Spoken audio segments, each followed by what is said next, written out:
New at 11 tonight, a Metro Detroit mother is demanding justice for her 7-year-old son. And every time I open up this file, I get disgusted. I get sick to my stomach. I just feel like my son was led to the wolves.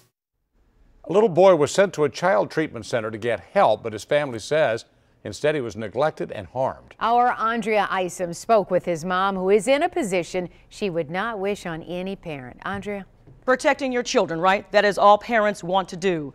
But this mother says the people she trusted to take care of her son allowed him to be abused instead.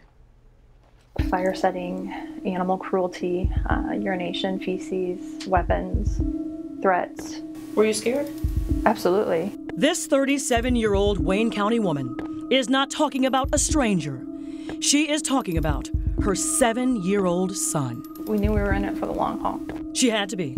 She knew it could be trying, adopting a small child who comes from a home of abuse, neglect, and fear. It is no surprise that he is haunted by his past, a past that she says is battling with his future.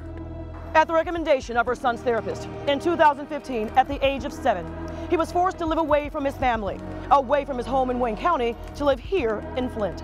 Whaley's Children's Center, also known as Mott Children's Residence, is where he was to receive round-the-clock treatment.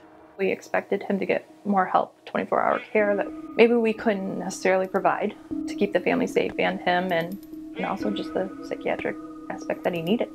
In the beginning, this parent was pleased with the facility, but it wasn't before long when she received a phone call from Whaley that took her breath away. We were just told that he was on the playground. My son went and told staff that another resident did some inappropriate things to him. She was stunned, shocked, and somewhat numb. Because according to these court documents, he was supposed to be supervised and should have never been alone in the company of 2 older children, a 9-year-old and a teenager.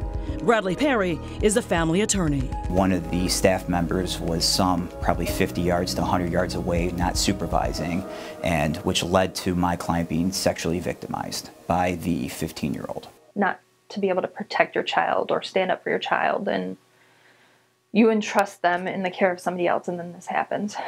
The state got involved and did an investigation as well. That concluded? That concluded that basically there was violations that were established as it related to child care institutions at Whaley's Children's Center. A civil lawsuit has been filed against the employee who was assigned to watch over her son, and against Whaley Children's Center as well. These things shouldn't happen, and they should be held responsible. Management at Whaley turned down an on-camera interview. They issued a statement, which reads, "Our policy does not allow us to comment on active litigation. We believe that sensitive cases like this should not be tried in the media." My clients deserve justice. They deserve to be heard. It's taken a toll on him, and our whole family. Who is to blame for this?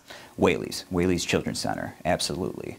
And we're certain here that this has happened before. We poured through stacks of special investigation reports conducted by the state of Michigan Department of Licensing and Regulatory Services to see if that is true. Documents from 2012 to 2016 cite inadequate or no staff supervision for multiple minor residents on several occasions, leaving youngsters to their own devices to engage in sexual activity, other children touched or fondled inappropriately. Children being left alone has resulted in other mischief and bad behavior to ensue. A spokesperson from the state of Michigan provided a statement saying actions can range from requiring a corrective action plan to revoking the facility's license, depending on the severity. Some of the violations did require corrective action plans, but the Whaley's Children's Center is still open for business, and that has this mother and her lawyer livid. We're asking anyone to just come forward, go to the authorities. For now, this mother is sending one constant message to her son. Know that it wasn't his fault, and to trust again.